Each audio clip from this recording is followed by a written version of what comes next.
आप सबको प्रणाम। आइए आज हम इस वीडियो में बेसिक मैथ्स, जी हाँ, बहुत सारे विद्यार्थियों का किन्हीं कारणों की वजह से मैथ्स का बेसिक क्लियर नहीं हो पाता है, जिसकी वजह से उनको सवाल को हल करने में बहुत ज़्यादा प्रॉब्लम होती है। तो ये जो वीडियो हैं ये 5th से लगाकर 10th तक के विद्यार्थियों के लिए बहुत ही कारगर सिद्ध होने वाला है, क्योंकि देखिए ये जो पुस्तक हमने चूज़ करी है इसका नाम ही क्या है, ब्रिज कोर्स, जो कि कक्षा 9th से ली गई है। तो ब्रिज का अर्थ होता है सेतु। तो यदि आप इस पुस्तक को क्लियर कर लेते हैं तो मैथ्स में आपको सवाल हल करने में बहुत ही कम प्रॉब्लम आएगी। तो आइए इसमें सबसे पहले विषय सूची देखते हैं कि हमको क्या क्या इस पुस्तक के अंतर्गत पढ़ना है।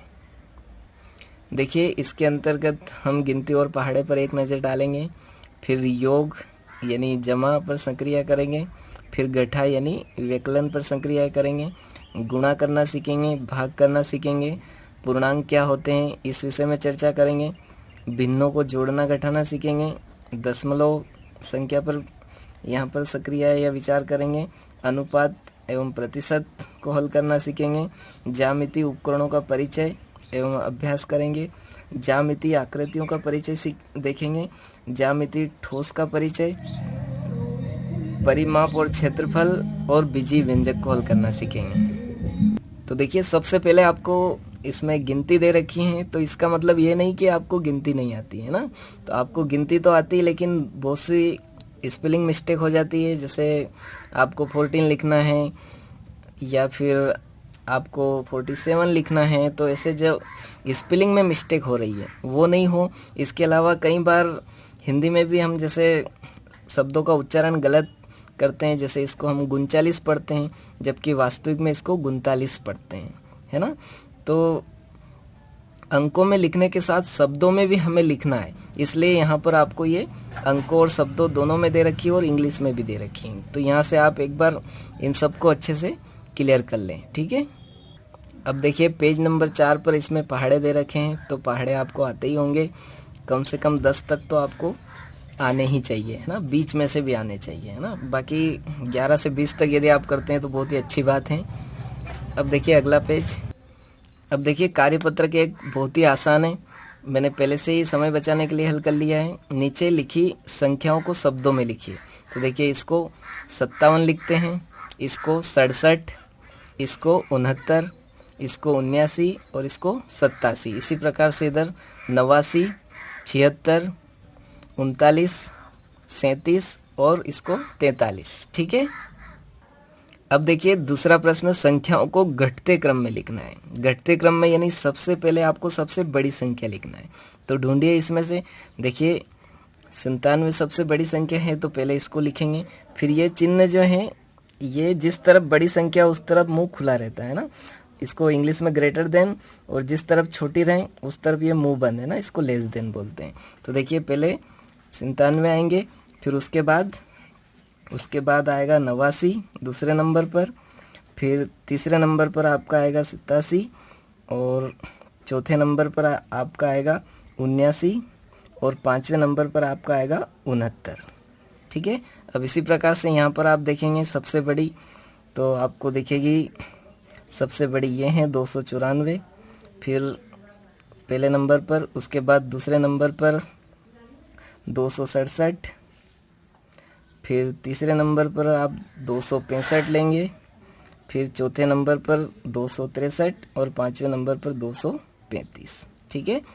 फिर इसी प्रकार से इनमें आपको देखना है छोटी बड़ी। तो देखिए सबसे बड़ी यहाँ पर आपको दिख रही होगी 4336, ये पहले नंबर पर, ठीक है। फिर दूसरे नंबर पर आपको 4332, तीसरे नंबर पर ये वाली, चौथे नंबर पर ये और 5वें नंबर पर ये, ठीक है। अब देखिए तीसरा प्रश्न आप आसानी से कर पाएंगे यदि आपको 20 तक पहाड़े आते हैं तो, और यदि नहीं भी आते हैं तो आप ऐसे गुणा करके भी देख सकते हैं ना। 10 तक यदि आपको आते हैं तो ऐसे गुणा करके देख लेते हैं ना।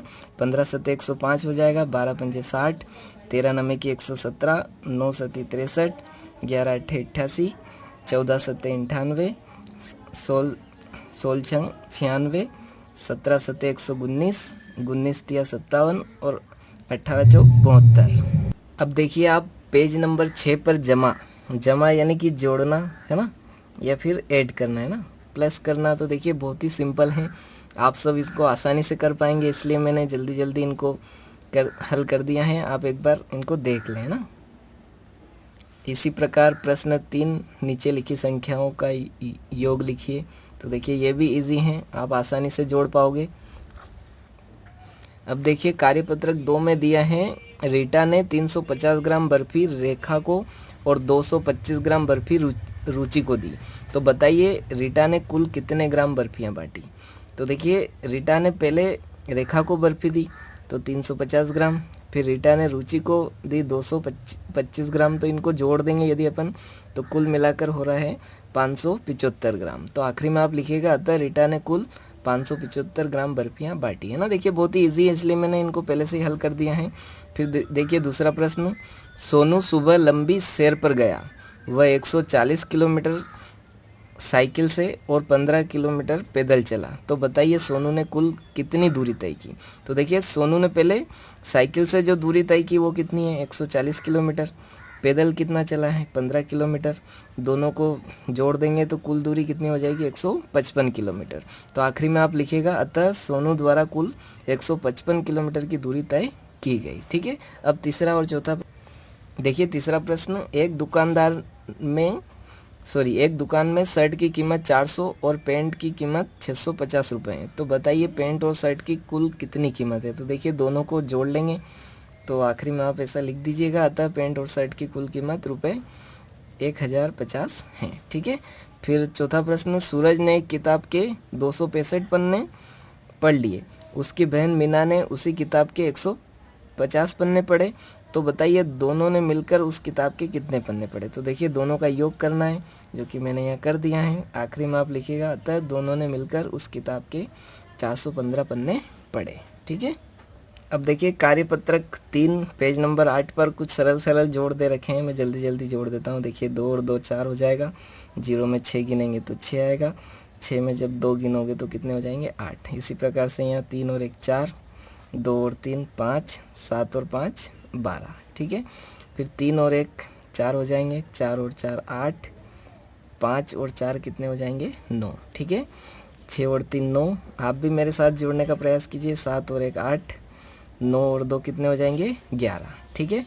इसी प्रकार से यहाँ देखिए 6 और 3 9, 0 में 9 आप गिनोगे तो 9 का 9 आ जाएगा, 4 और 5 कितने हो जाएंगे, 9। इसी प्रकार से यहाँ यदि आप जोड़ोगे तो 2 और 5 कितने हो गए, 7, 5 और 7 12 की 2, यहाँ पर कैरी 1 है ना, हासिल 1 ऊपर लगेगा, आप इसको इसके साथ गिन लीजिए ना, तो ये 9 हो जाएगा। 9 और 4 कितने हो जाएंगे, 13। ठीक है। फिर देखिए यहाँ पर 6 और 2 कितने हो गए, 8, 0 में 2 गिनेंगे तो 2 का 2 आ जाएगा, 8 और 9 कितने हो जाएंगे, 17। फिर यहाँ पर देखिए 3 और 6 9 हो जाएंगे, 3 में 0 गिनोगे तो 3 का 3 आ जाएगा, 8 और 4 कितने हो जाएंगे, 12। ठीक है। अब देखिए कार्यपत्रक 4 प्रश्न क्रमांक 1, एक बस ने अपनी यात्रा ए से प्रारंभ की। देखिए यहाँ से प्रारंभ की और ए तक विभिन्न स्थानों से होते हुए पहुंची। देखिए ए से बी, बी से सी से डी, डी से ई और ई से एफ। इस यात्रा को नीचे दर्शाया गया है। तो देखिए ए से बी 4170 किलोमीटर हैं, बी से सी हैं 3410, सी से डी 2010 किलोमीटर, डी से ई हैं 8140 किलोमीटर और ई से एफ हैं 4830 किलोमीटर। तो देखिए यहाँ पर प्रश्न पूछे गए हैं, ज्ञात करें बस ने ए से डी तक जाने में कुल कितनी दूरी तय की। तो देखिए ए से बी तक आने में कितनी करी, 4170। फिर बी से सी 3410, सी से डी आने में 2010। अपने को ज्ञात क्या करना, ए से डी मतलब यहाँ तक आने में कुल कितनी दूरी, तो जोड़ लेंगे इनको। देखिए 0, 7 और 1 8 और 1 9, 4 और 1 5 हो जाएगा। फिर 4 और 3 7 और 2 9। तो यहाँ पर अपन लिखेंगे कि 9590 किलोमीटर ए से डी तक आने में दूरी तय की। फिर देखिए आगे क्या बोल रहा है, ए से ई तक जाने में बस ने कुल कितनी दूरी तय की। तो देखिए ए से ई यहाँ तक, तो ए से डी तक तो अपन ने जोड़ ही लिया है, उसमें ये और जुड़ जाएगा 8140। तो देखिए कितना हो जाएगा ये, 0 13 की 3 हासिल आया 1, 5 और 1 6 और 1 7, और ये हो जाएगा, ये 9 में यदि अपन 8 गिनेंगे तो ये हो जाएगा 17। ठीक है, तो ए से ई तक आने में उन्होंने 17,730 किलोमीटर की दूरी तय की। ठीक है, फिर इस यात्रा में बस द्वारा तय की गई कुल दूरी बताइए। तो देखिए यहाँ से यहाँ तक ई तक आने में इतनी दूरी तय की, यदि एप और जोड़ दें इसमें। ठीक है, देखिए अपने पास 17,730 हो गया है ई तक, फिर यहाँ तक कितना है अपने पास 4,830। तो इनको जोड़ लेंगे अपन, 0, 6, 7 और 8 गिनेंगे तो 15 की 5, हंसिलाए 1, 12 की 2, हंसिलाए 1। तो ये आ जाएगा कुल दूरी 22,560 किलोमीटर। ठीक है, अब देखिए अधिगम परीक्षण यानी कि टेस्ट देना है आपको। यहाँ जमा करें यानी कि जोड़ें, 6 और 2 कितने हो जाएंगे 8, 3 और 5 भी 8 हो जाएंगे, और 5 और 4 कितने हो जाएंगे 9। इसी प्रकार से यहाँ पर 0 में 7 गिनेंगे तो 7, 8 और 1 9 हो जाएगा, और 5 और 9 यदि आप गिनोगे तो कितना हो जाएगा 14। इसी प्रकार से यहाँ देखिएगा आप 6 में 7 गिनेंगे तो 13 की 3, हासिल आए यानी कि कैरी 1 जाएगा ऊपर, ये हासिल इसमें गिन लीजिए आप, तो 8 हो गया। 8 और 9 कितने हो जाएंगे 17, 17 की 7, हासिल आएगा फिर 1, फिर 9 और 9 कितने हो जाएंगे 18। ठीक है, इसी प्रकार से ये देखिए 7 और 3 10 की 0, हासिल 1 है ना, कैरी 1 जाएगा, 5 और 1 6 हो जाएगा, 6 और 4 10 की 0, हासिल आया 1, फिर 6 और 1 7, 7 और 8 कितने हो जाएंगे 15। ठीक है, सचिन ने 255 किलोमीटर की दूरी बस से तथा 648 किलोमीटर की दूरी ट्रेन से तय की, तो यात्रा में तय की गई कुल दूरी कितनी है। तो देखिए यहाँ पर लिखेंगे अपन, सचिन द्वारा बस से तय दूरी या तय की गई दूरी कितनी है आपके पास 255 किलोमीटर, और ट्रेन द्वारा तय की गई दूरी कितनी है,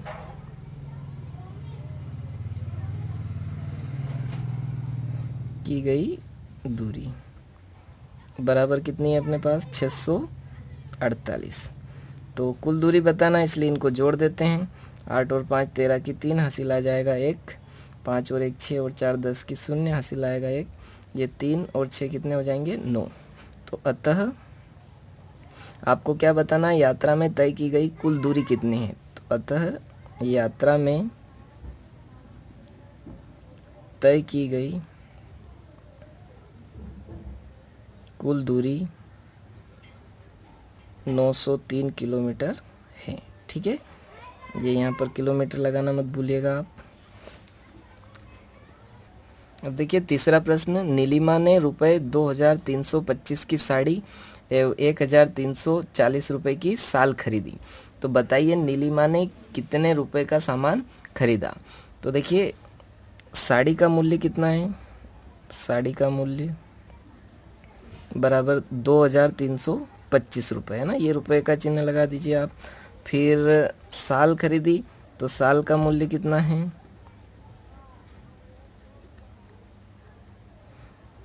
साल का मूल्य है 1,340 रुपये। तो इनको आप जोड़ दीजिए, 5 2 और 4 6, 3 और 3 6, 2 और 1 3। तो अतः नीलिमा ने, है ना, प्रश्न से लिखिएगा आप व्यवस्थित, नीलिमा ने कुल रुपये 3,665 का सामान खरीदा। ठीक है, अब चौथा प्रश्न देखिए, एक नगर में कक्षा 12वीं में पढ़ने वाले छात्र व छात्राओं की संख्या क्रमशः 1,715 व 1,608 हैं। कुल कितने विद्यार्थी अध्ययनरत हैं। तो देखिए बहुत ही आसान है, छात्रों की संख्या कितनी है, छात्रों की संख्या है 1,715 और छात्राओं की संख्या अपने पास है 1,608। तो जोड़ लेंगे, कुल हो जाएगी,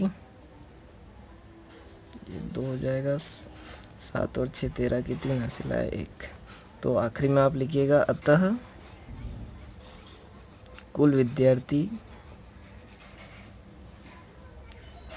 3323 है ना, या विद्यार्थी अध्ययनरत हैं। ठीक है।